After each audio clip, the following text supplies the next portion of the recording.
I most vividly remember The Wizard of Oz, and that's been my favorite movie for most of my life, and I was obsessed with it, and I watched it over and over and over again. I wanted to be Dorothy for many years of my life until I was about 6. I would wear my hair in the pigtails, and I think my grandmother made the costume, the little gingham checked jumper, and I had ruby slippers, and I made my mom call me Dorothy. I wouldn't answer her or listen to her if she called me Megan, because that wasn't my name, for about a year, from 5 to 6.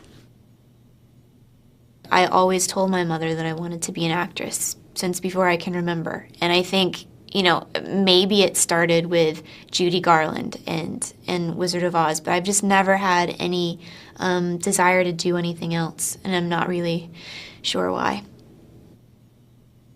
I was a swimmer when I was a kid. I was on a swim team a competitive team, from the time I was 5 until I was 14. And I used to compete in state championships, and I thought that's what I was going to be. I have a pretty strong butterfly. Still. Yeah, I'm much slower than I used to be, which is very sad. But it's still decent. My form is there, the speed is gone. The first legitimate thing I booked was a straight-to-DVD film with Mary-Kate and Ashley Olsen called Holiday in the Sun. I think my character's name was Brianna, if I remember, and she was a mean girl. She was the spoiled, rich, nasty, sort of alpha female that picked on the nice, sweet, blonde Olsen twins. I don't know if people try to typecast me as that. I think I just sort of, for whatever reason, fell into playing a mean girl, and I think more so because there are many more blonde actresses than there are brunette actresses, and so the chances of the heroine being blonde are statistically greater, and so then you want a visual opposite to portray the evil girl, and I am that opposite, I guess. Growing up when I was little, I liked X-Men because my older sister collected X-Men comics, and then when I got to be about 11 and 12, I discovered one called Gen 13.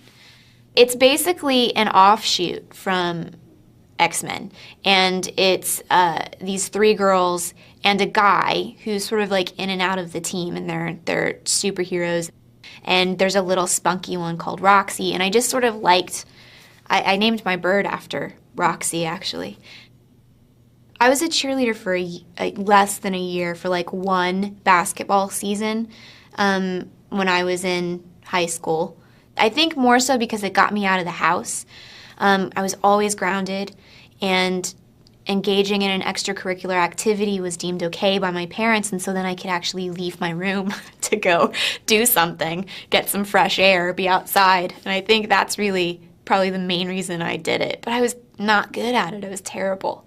I'm also just not built for it. I'm too, I don't know, gangly or waif-like or something. You have to be really strong.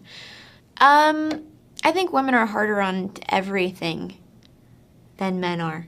But I think grown women in particular can be, for some reason, really hateful towards me. But teenage girls seem to be, they accept me much more. When I get tattoos, I don't necessarily think them out. I don't put a lot of thought into them the way some people do. There's sort of more impulsive purchases.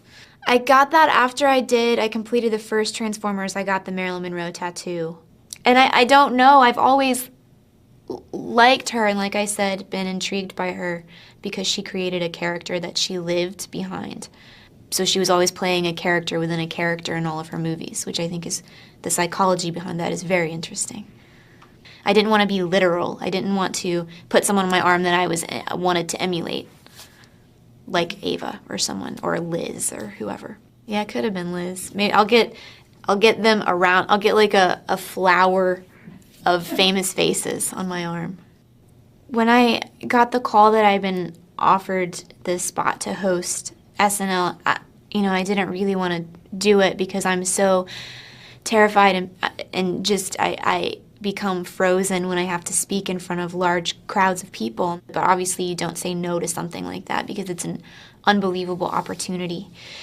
So I did it, and I went. I'll never watch my episode ever. I can't. That gives me a panic attack thinking about it right now. Maybe like after I've had children and there are just so much, and there are more important things in life then I'll be able to sit back and watch it and go, who cares? I would say I'm a cat person, even though most cat people are so strange. People that admit to being cat people are always so bizarre. Like, whenever I go to work out, my pants are always covered in cat hair. It's so embarrassing. Like, I'm that person.